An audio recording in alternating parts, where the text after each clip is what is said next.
right, hello, welcome to Crime Scene Knits. My name is Heather, I am the Crime Scene Knitter, and this is my yarn and knitting and crochet YouTube show where I talk about what I've been crafting in the past week or 2 months, however long I decide to go without filming. So glad that you're here. For my returners, welcome. Y'all know who I am and what we have been talking about, and if you are new, please forgive the frog in my throat. It's that time of year where I have a permanent one of those. It's my allergy suffering, I guess, that I have. So, yeah, here we are. I have been crafting quite a bit, and I don't have a giant pile of things to show you guys, but I do have a pile, and I figured that was good enough to do an episode. So, hello. I have projects, I have finished objects, I have cheeky purchases, and I have a catastrophe that I have to share with you. And it is actually not a catastrophe of my own doing. It is of the vacuum's doing. We'll get into that. That was kind of sad, but it's okay. I can fix it, I hope. We'll see.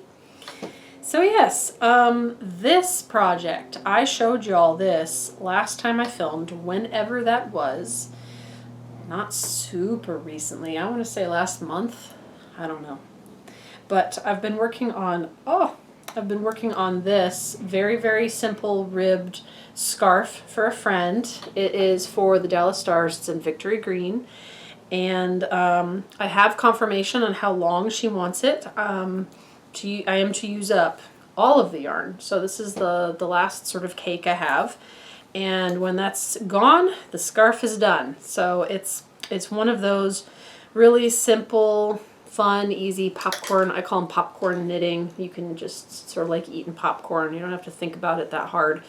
And I love this kind of project. When I was new at knitting and crocheting, I only did this kind of project where it's just really basic and simple. And what sort of happens as I notice, and as I notice in my students or people that I'm teaching to knit or crochet, is that when you start, you want this. You want like just a large amount of simple projects like this. And then as you get better, your appetite for super duper simple easy decreases a lot because you want to sort of be challenged just enough to make the project and the work interesting.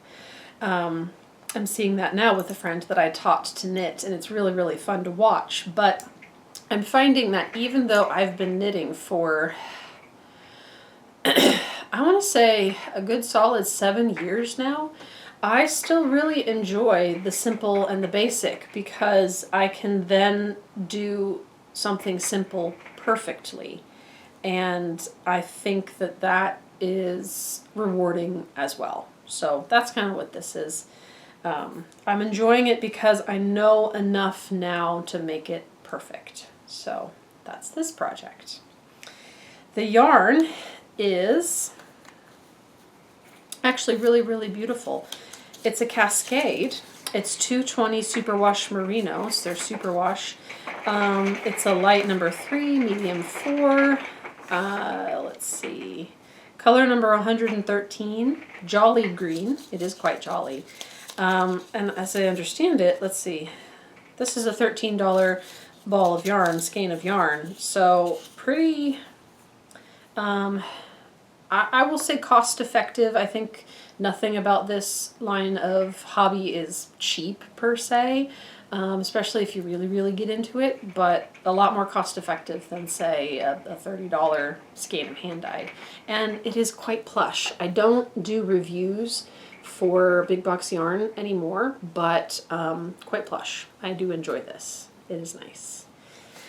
Okay, so that's one project. Another project that was actually just a concept last time I filmed was my pie a la mode shawl. So this is the pattern, and I'm gonna kind of show y'all the picture there. So this is by Laura Marin Designs.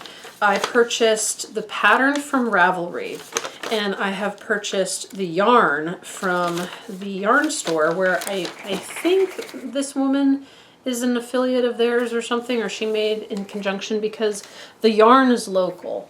I do have a Ravelry page for this project, so I don't remember exactly. I think it's Sheet Graffiti, Yarn Graffiti, Wool Graffiti, something like that is the brand. And it's basically a slubby yarn. Ooh, that's close.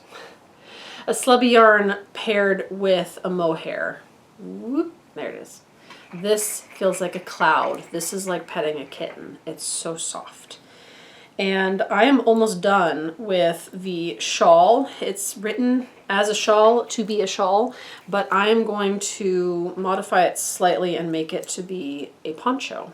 So this is what I have so far. It's a little bit difficult to see because I can't stretch it out on the needles all the way, but you basically have alternating rows of your slub and your mohair, and it is divine to touch. So I'm excited for this one to be done soon. This is going to be worn sort of with buttons as a poncho. And yeah, I'm not sure how I'm going to style it exactly. That is going to be a trial and error process, but very proud of me for doing a project and using up yarn that I had in the stash that needed to be used. So I've traveled recently, went to California with husband to see some family, and I guess we'll get into cheeky purchases. I purchased 0 yarn. I went to a yarn store called the Yarn Lounge in Simi Valley. Yes, Simi Valley. The Knitting Lounge, good grief. The Knitting Lounge. And it is a super duper cute little store. Looks like they do classes. They had some people knitting when I went in. Staff was super friendly. And I did not buy any skeins of yarn, but I did buy something. I got this awesome sticker that I love that says "Knitter, not a quitter." And I got some stitch markers. And I know I have 600 million stitch markers, but I couldn't help it. These are so cute and so pretty.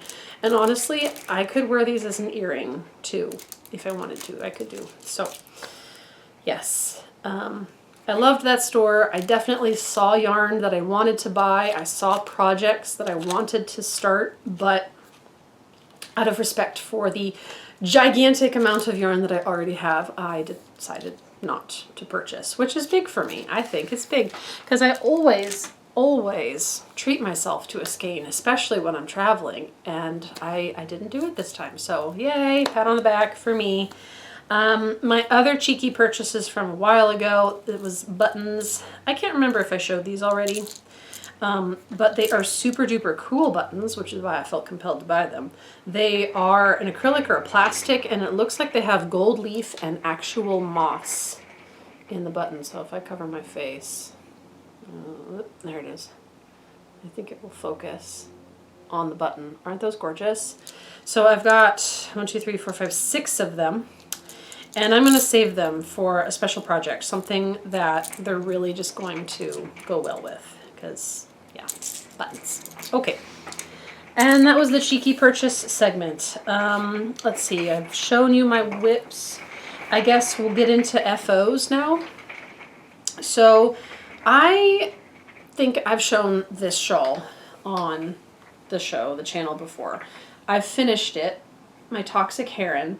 I went through last month's episode, and I didn't see myself hold it up, so I figured I'd do it again, just because it's so freaking pretty. Yeah, this is like one of my most favorite makes. I must have shown this on an episode. Maybe it was 2 episodes ago. I don't know. I take so long in between filming now that I can't remember what I've shown you guys and what I haven't. So, whoops. You see it again if I've already shown it to you. Sorry. Oh, my other FO. So here's my other FO. This is another project from my stash that I finally finished. I bought it Fiberfest 2024. It is this hat. I also have a Ravelry page for this if you're really, really interested. I think the designer is Susan Bates. It's a Susan Bates hat. I bought the kit for the hat from Stunning String, and it's not going to go over my hair bow, but it fits me beautifully, and it's so soft and lovely, and I can't stop petting the little sheep. And I'm very, very pleased with this. Very pleased. I have a hard time understanding how hats are going to fit on my head after I make them, especially with knitting.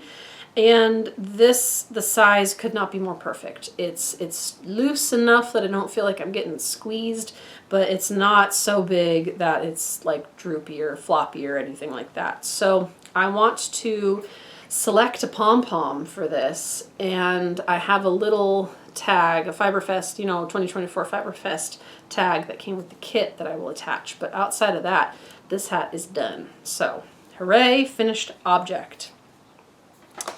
Where's my file? There we go.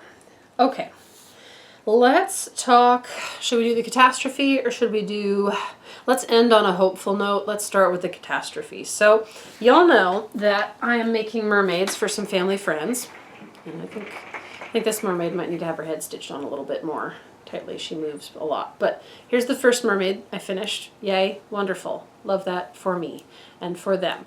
Started the second mermaid. Left it on the floor. Husband, in all of his infinite sweetness, ran the robot vacuum, which proceeded to eat and snarl the yarn. And this is tricky because I was pulling 3 different yarn sources in order to make the tail pattern for this merm. And I did get sick in between getting this far and then this happening, and so I haven't touched it because I don't want to touch something I'm going to give to a kid and put the sickness upon it. So I don't remember how I was doing this pattern. I don't remember what row I was on, and I have these giant snarls that I need to unsnarl. So that's probably going to slow me down a little bit with the merm. So that is the catastrophe. I will untangle it. I will continue to work on the merm. I will get it done at some point, maybe by Christmas at this rate. But yeah, that happened. It happens. That's crafting life right there. So looking towards the future, I have selected a new pattern. I'm going to make a cardigan. I don't want to just make any cardigan. I want a Loch Ness Monster cardigan. The problem with that is, oh goodness, I have a ton of things in my queue. Hell. The problem with that is no one has written a pattern that I like that has the Loch Ness Monster in color work. So what I'm thinking is that I'm going to find a cardigan pattern, which I have done. I've chosen Hay Cove by Laura Ayler, and here is an image of it. I'm going to turn the light off so you can see. Yes, very nice. I love the shape of it. I love that shawl collar that she has. And I'm going to use that as the bones to create a colorwork template, essentially. And I'm going to try to make the Loch Ness Monster come to life. I have yarn chosen for this already. It is La Bien-Aimée Quarry worsted, so I've got this color, which is phenomenal scummy green. It is like bright, bright green, bright, bright yellow. The camera is not super capable of capturing the true color. I'll try to add color back in later when I do edit. And then this is my color work. So you can picture, this in the shape of the cardigan I just showed you with Loch Ness Monster motif in this. It's going to be very, very punchy, very bright. The colors I got are Cocoa and Coquelicot, which I'm sure sounds much nicer in French. And I've got more behind me on my yarn wall. So I have half a mind. I want to make a cardigan in the shape of the Cove cardigan that I showed you guys. But I also have this Designing Knitwear book by Deborah Newton. And I'd love to be able to design my own pattern. I'm not super skilled in that. So I'm kind of reading through this book, and if I think I can swing it, I will try to write my own pattern.